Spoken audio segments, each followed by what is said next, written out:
खाना हमारा नेचुरल था कि हमें जो ये बीमारी चली है आयरन सुकोज वाली जो आपको दवाई दी जा रही है वो इसलिए नहीं दी जाती थी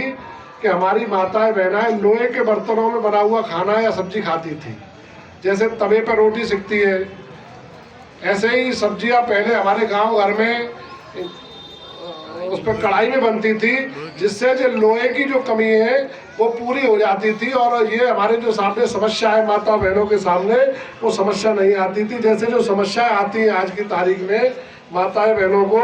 जैसे कमजोरी आना, जब माताएं बहनें हमारी गर्भवती होती हैं तो उन्हें कमजोरी बहुत आती है, चक्कर आते हैं, त्वचा पीली पड़ जाती है, अत्यधिक थकान महसूस होती है, नाजुक नाखून हो जाते हैं उनके, ठंडे और हाथ पैर हो जाते हैं, छाती में दर्द होता है, बहुत सारी ऐसी परेशानी जैसे सांस में कठिनाई होती है लेने में, तेजी से दिल धड़कता है, सिर में दर्द होता है, चक्कर आते हैं, बहुत सारी ऐसी चीज़ें हैं जो आयरन की कमी से होती है। और उसी के लिए आज हमारे डॉक्टर साहब ने आप लोगों को जागरूक करने के लिए आयरन सुकोज एक इंजेक्शन के माध्यम से आपको एक इंजेक्शन दिया जाता है, जिससे माताएं बहनों को ये कमी जो होती है वो दूर हो जाती है। इसी के लिए आज आपके बीच में हम आए, तो मैं आप सबसे निवेदन करने के लिए आया हूँ कि हमारे सरकार द्वारा चलाए जा रहे इस अभियान को आदरणीय योगी जी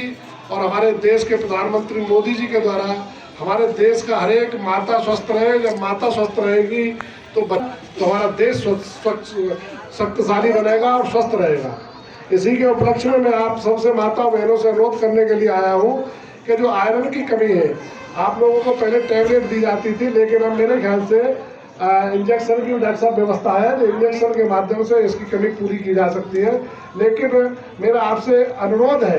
कि आज से 20-25 साल पहले न हम गोली खाती थी गाँव की महिलाएं, न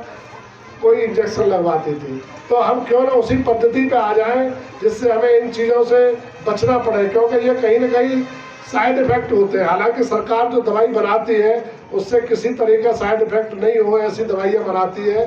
तो क्यों ना हम कढ़ाई में बनी हुई सब्जी खाएं, तवे पे सिकी हुई रोटी खाएं, जिससे हमारे आयरन की जो कमी है वो पूरी हो सके। मैं आज इस अवसर पर आप सब लोगों को यही जागरूक करने के लिए आया हूँ कि हमें, अगर हम माताएं बहनाएं अपने गाँव में ज़्यादा व्यस्त रहती है और हम सब्जी वगैरह लोहे की कढ़ाई में नहीं खा सकती है, तो वो जरूर इस इंजेक्शन का और इस दवाई का लाभ उठाएं। अन्यथा मेरा आपसे अनुरोध भी है कि हम उस कमी को पूर्ति करने के लिए अपने घर पर ही वो उपाय करें, जिससे हमें इनकी जरूरत ना पड़े। बहुत बहुत धन्यवाद। जय हिंद, जय भारत।